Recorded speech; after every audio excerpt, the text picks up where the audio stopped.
got more mics. Okay, I'm not huge on the opening statements. I know you guys know that, but I give like one a year, so this will be the one.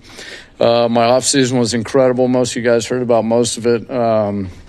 I will start by saying we got 2 kids at the University of Alabama now. Daughter number 2 is down there, so that's great. She's doing well. And we have a son going into sophomore year of high school. Obviously, my incredible wife and their mother has been outstanding, holding down the fort. And then there's 2 other things that happened this offseason, though, that you guys don't know or you know about, but you don't totally know how they affected me. But in 1990, I was a high school student in San Diego, California, and I would have been probably called the king of mischief. I was always in trouble. It just kept me entertained, I guess. And anyways, I read a book that changed my life. It's one of the few books I read from cover to cover. The book was titled From Ashes to Glory. It was written by the University of Colorado. He has Michigan ties. He coached at Divine Catholic High School. His name is Bill McCartney. And in his book, it was a lot about religion. It was a lot about finding God. It was a lot about making good decisions and his experiences in football and some of his players. And it really changed my life forever. He obviously passed away this offseason. But the impact that he made on my life was incredible. I only got to meet him one time, is when he signed the book. And I'm forever grateful, really, for his commitment to the players that he was around and to the game of football.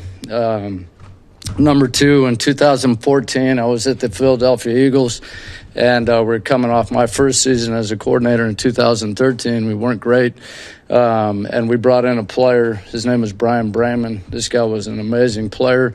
He played with his hair on fire all the time. He loved special teams. He loved playing the game of football. He loved his teammates. He was ultra passionate.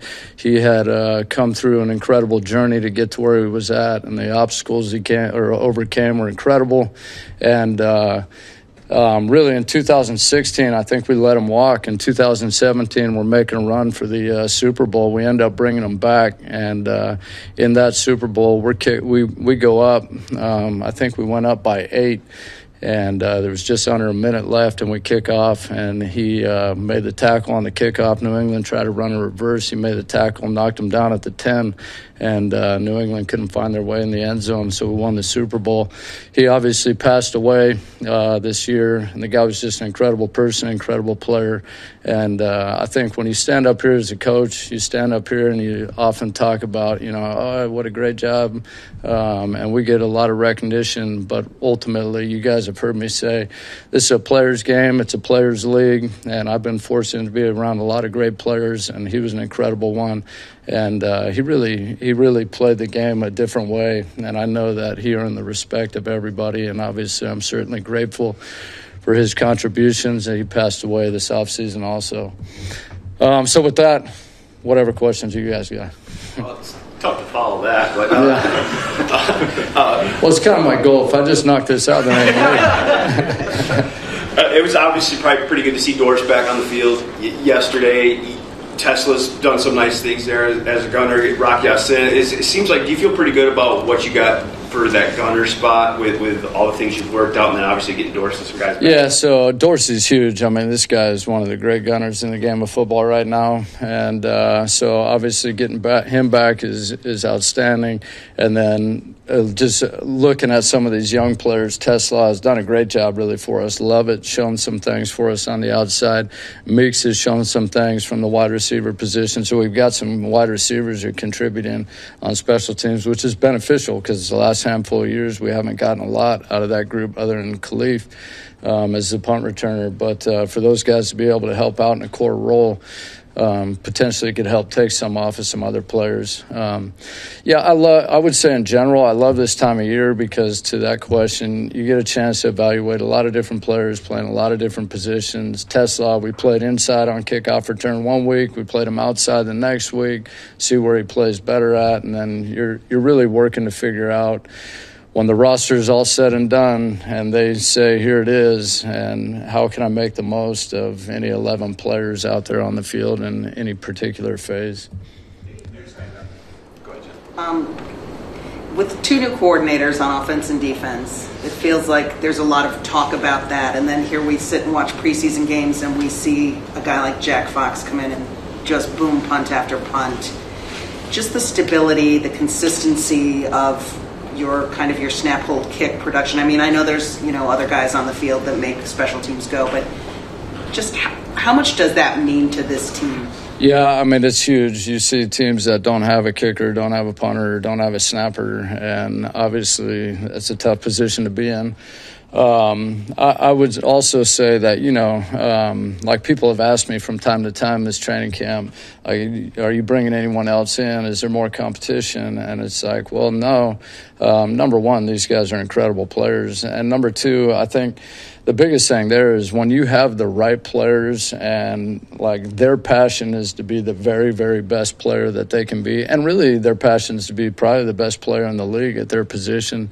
And so when you got guys that are motivated like that, it makes my job a whole lot easier, and you really don't worry about competition. These guys aren't motivated by competition or somebody next to them. These guys are motivated by trying to be the very best in the world at their craft. And so we're very fortunate to have them. Just expanding, Dan said you called some of those receivers the blue man group, just some of their special teams prowess, I guess. Can you expand on, what they can do a little bit, why they're so good at it? And then B, we all know special teams, plays a role into roster decisions at the end. But when you have, let's just keep the receivers in mind, as an example, if you have your two gunners set, Dorsey and Tesla, whatever, does somebody who also has that potential, how does that play into the decision? You know what I mean? Yeah. Somebody else can't, but he's not going to be your starter. So I'll tell you, number one, if a wide receiver like that can play on special teams and help out in a core role, not just a returner role, but in a core role, then really what it does is also takes the pressure off of somebody else on the roster. And I think the goal for me would always be to balance the workload or the weight that you're asking these guys to carry throughout all the phases of special teams and offense and defense. And so if you got a guy who can contribute from a position that maybe doesn't contribute as frequently, then it's a bonus because now somebody else might not have to play that position. Now you can ask him to do something else, so you gain another piece in another phase or area that maybe you wouldn't have without them. So finding offenders who, wide receivers, offenders who contribute is huge for us. And then just in terms of the roster, the makeup, all that, obviously Brad and those guys do all that stuff. But I think for me, the biggest thing is finding out what everybody can do. And then I think I've told you before, but I think that a good coach ends up taking the group of players that he has and finding a way to make the most of those players and put them in positions that they can be successful at.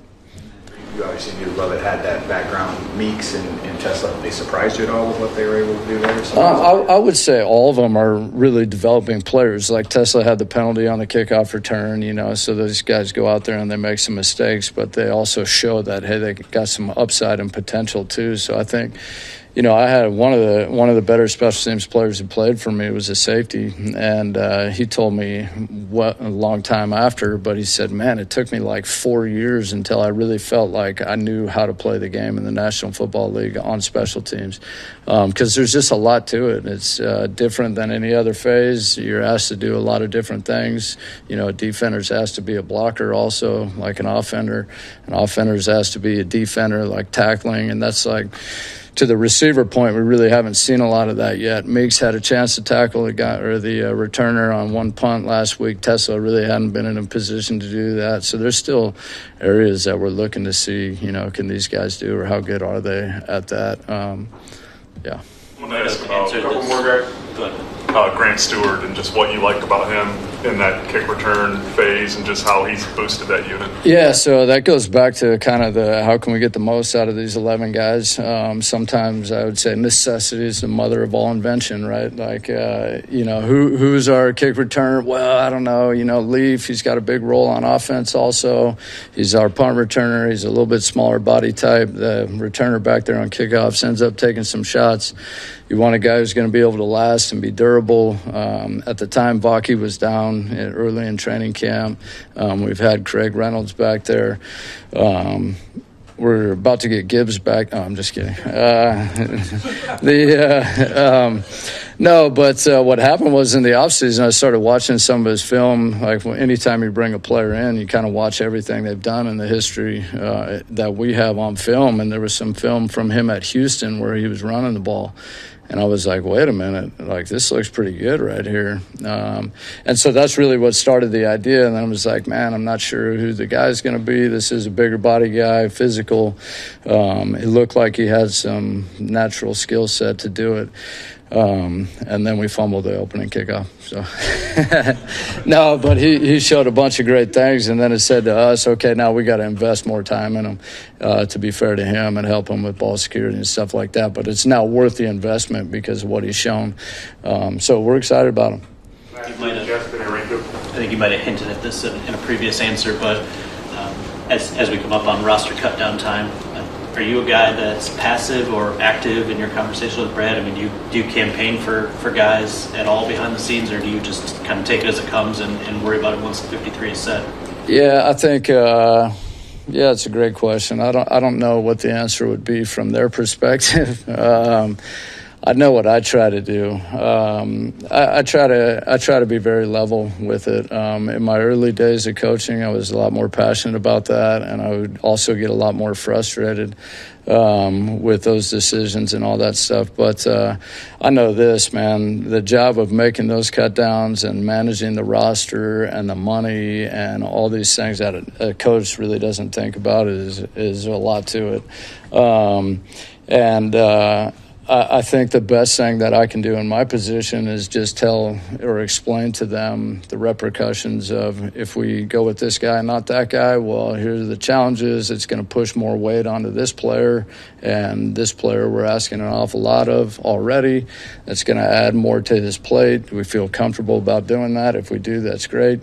And so I feel like the best thing I can do is, with my experience, is kind of project what's going to happen and how it's going to affect the makeup of the team on game day when you go down to 48 players. And then that helps them make the decision. And then ultimately I just put the trust and faith in those guys and making the right decision. And I think for me, and like I said, when I was young, I wasn't not nearly as good at this. But as I've gotten older, it's like, okay, don't worry about that. Just focus on the roster, or just focus on the game. Don't worry about that. Just focus on the game. Look at these players. Find out how can we make the best 11. Does that mean Stewart's a returner? Does that mean, and just figure out a way to get the results. And ultimately, it's a results-based business. Ultimately, really, we live in a results-based world, and it's like people don't care about all the problems, challenges, why it's hard. They just want you to do well with what you got. And they also don't have time to hear people complain, and either do I really. It's like a player complaining about this, that, and the other thing. And, hey, we're going to have to ask you to do something that's hard and maybe not your best thing. But that's what the team needs of you, and that's how we're going to be the best team we can be. And so for me, that's always the focus. Hogan, Jake, and Jack said made a point of getting together this offseason. I believe 8 times they got together and trained. I imagine you like to see that drive and willingness to work together in the offseason, but I'm curious what you know about Nick Novak's camp that they went to.